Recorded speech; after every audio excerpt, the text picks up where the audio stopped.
Hello, welcome to A-List, where we're about to do the draw for our upcoming Blood Bowl tournament, which is being organised and arbitrated by Harry here. Say hello, Harry.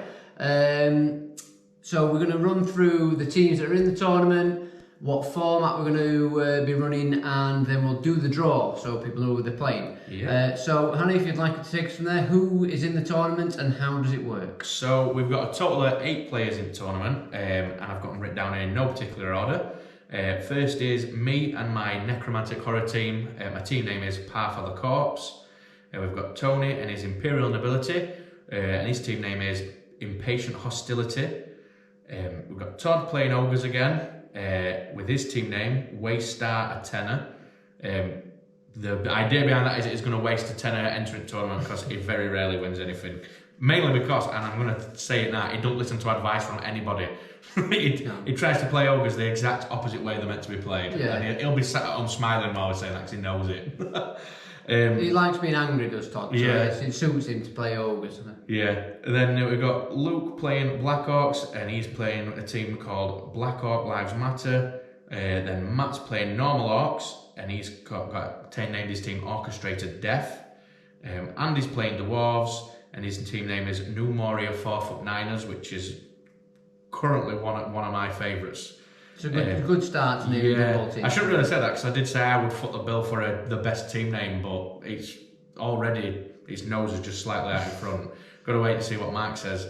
Then Gav's playing Undead, and his team is called Regeneration X. Mark is playing Norse, and as I've just said, I've not got a team name for Mark because I've not spoke to him myself. So that's quite a good mix of teams. There's no elves, no humans, no Skaven, so all the sort of faster teams that you'd fancy to sort of win a tournament are not there. So it could be quite a bashy. Yeah, it's essentially a mixture of stunty teams, bashy teams, and the teams that are a bit of a mixture of everything. Yeah. Like you've got teams that are really good at bashing people, and then teams that are a little bit alright at everything. Yeah, and by playing new teams, I've never played Imperial Nobility before, so it's. But that's the great thing about Blood Bowl: you get a new team, new tournament, and give it a whirl, don't you? So it should be an interesting mixed bag. So tell us about this tournament format, though, because it's a little bit different. It is. So the idea behind the tournament is, and I'll show you a visual in a second, just so if it helps it come together in your mind. It's going to be a usual knockout stage, like any sort of cup, like Tony's used an example of a sort of Champions League in normal football. If you win your first game, you move on to the next stage. If you lose your first game, though, you will drop into a second knockout stage, in which, if you win all your games in that, it will have sort of like its own final, and the winner of that game will then face the winner of the original knockout stage.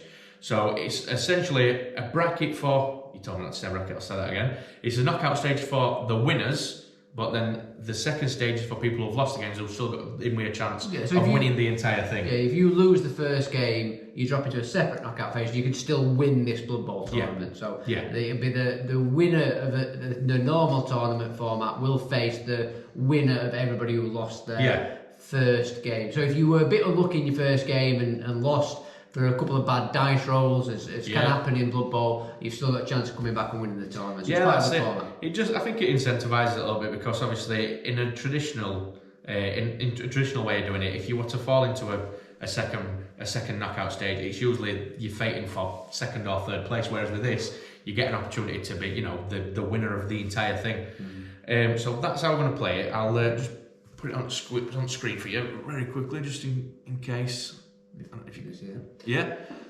And we do have some prizes on offer as well. Each chucked a tenner in to cover the cost of running the tournament, but prizes on offer. So the two teams that make that ultimate final will both be awarded a Blood Bowl team for them to play with a future tournament, and the winner of the game will get some Blood Bowl dice as well. So some prizes on offer, and a bit of incentive for the winners. So you happy to move on to the draw now? Yeah, absolutely. I'll hand the bingo roller over to you, mate. Loving Harry's little bingo rolling device. It's Saturday nights at Harry's house must be an absolute blast. Crazy. Right, so the 8 balls in here. So just run us quickly through. Number one is me, you're second, Todd third, Luke fourth, Matt fifth, Andy sixth, Gav seventh, and Mark is 8th. Okay, so the first ball out of the contraption if I can do it properly, is number 3. That is Todd. Oh, so Ogre's out first. So who's going to knock Todd out straight away? I'm getting used to this machine now. I've had a little practice. Number 8. So that's Norse, isn't it? It is. All right. So Ogres versus Norse. So Todd might like that because Norse do have a little low armor, don't they? They're a good team, but with low armor, which means you can kill them, and that will make Todd happy. I'm surprised at just how many of them start by default they block, though. Yeah, they're difficult to knock down. They're a good team. I fancy playing Norse, but I've never had the models. But Mark's got some good conversions, so I feel a little bit inspired. But we shall see. So Ogres v Norse in the first game. Second game will be number 2. That's me, isn't it? It is. Right, so that's Imperial Nobility, and I will be facing number 5. That's Matt and his orcs. Oh. Matt, who was on a mission to kill things in this.